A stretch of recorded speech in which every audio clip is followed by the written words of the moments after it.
Hello class, Mr. Lee here. So today's lesson is going to be on point-slope form. Okay, so just like slope-intercept form, the key components are in the name. It's going to be the same thing here, right? So the name is called point-slope form.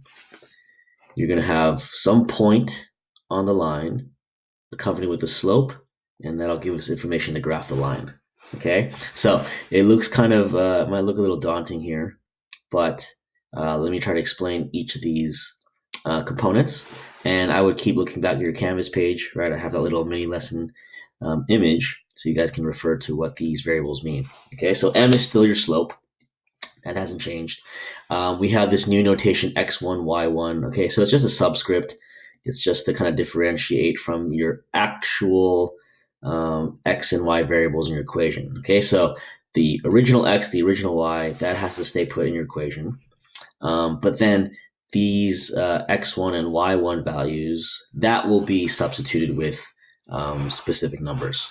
Okay, so the new part, right? M is still your slope, but the new part, x1 comma y1, okay, that's going to be any point on your line. Okay, so right now I have these sliders set up, and you guys can also explore this interactive. I have the link for you guys in Canvas. But really, this is any point. Okay, so right now my x1 is set at 3, my y1 is set at 5. So check it out. The point 3 comma 5 has to be on the line. Okay, and your x1, y1 can actually be any point on the line. So for example, you also see the point 1 comma 4 on this line, right? Same line. So if I move this over 1 comma 4, right? There's actually another way to write this equation. Your x1 can be 1 as if your y1 is 4 because you also have the point 1 comma 4, right? So this is another version of the line. There's another version of the line. You can have infinite combos of x1 comma y1, okay? So it might be a little confusing, but the benefit of this form is really you can choose any point. So as long as you know one point on the line, it could be any point, and as long as you know the slope, you could actually craft one of these equations, okay?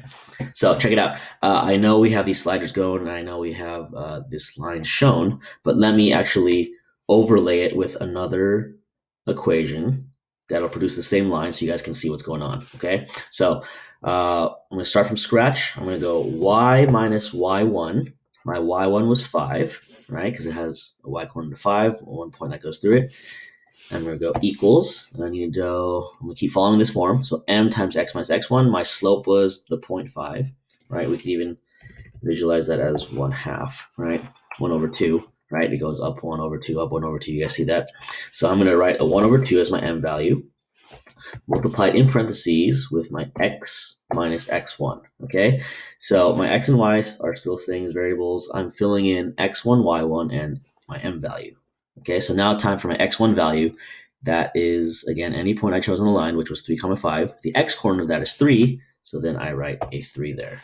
Okay, so you kind of see how this equation is overlaying on the original interactive, which means it's the same line. That's what I wanted to show you, right? But this is kind of what it looks like when you type it all out. Okay, and now watch what happens, right? We said that, also 1 comma 4 is on the line, right?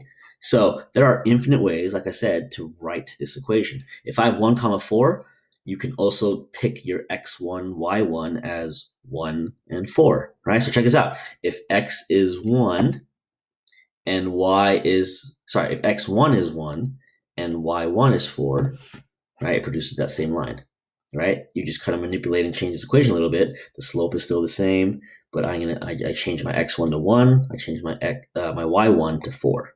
Okay, let's do one more example. Let's even go to here, right? Let's see, that's not what I want. No, that is what I want. Let's go to,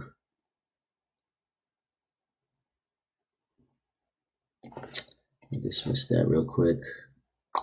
What was I trying to do? I was trying to get, that's what I was trying to get. Let's get that. 5, 6. Okay, sorry. So if my new x1 is 5 and my new y1 is 6, I could easily go x minus 5, y minus 6. Okay, so play around with the interactive. Message me with any questions.